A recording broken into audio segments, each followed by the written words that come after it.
Okay.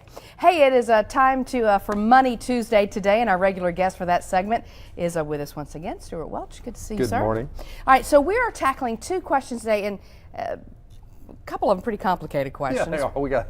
Okay, so let's just dive right in. What was the sounds question that was presented to you? Well, I think the first one was this was a couple from a second marriage. Okay. And they owned a house. They both invested in a house, and they were in this case the wife was trying to make sure that ultimately her share of the house got to her children. So her question is, if she were to die or had to go into a nursing home, or if he were to die, had to go into the nursing home, depending on when that happened, how they divide the house. How they divide the house. So most houses for couples are held in joint tenants with right or survivorship. And what that means is if the first person dies, the house automatically transfers 100% to the surviving spouse. Okay. The way to solve this is you do joint tenants in common, which means each owns half of the house.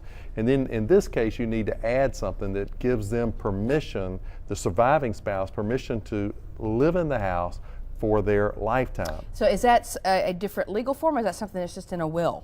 It is a different legal form. So in the deed, you need to have the deed listed as joint tenants in common versus right of survivorship. Okay. The lifetime piece of that, you can either do in the deed or you can do in your will. So your will could say, and I give the surviving spouse permission to stay in the house for their lifetime. Okay. Her question was, if my husband died first, and then I need to move into a nursing home, can I sell the house and use the proceeds to help me in the nursing home? And the answer is, if they did it right, this tenants in common, then when she sells the house, she retrieves half of the equity, and the other half of the equity would go to his children. So if you find yourself, if you're in that situation, anticipating that for the future, talk to someone about that. I think if you don't want to make a mistake, you want to be sure that you're paying attention to this. Okay. If you're in a second marriage, you want to pay attention. Okay, let's quickly, I know we don't have a lot of time for this one, but another person is wondering about, they have an annuity and two 401ks, and they're wanting to know what they need to do with all of this. So you turn 70 and a half, you have to start taking distributions.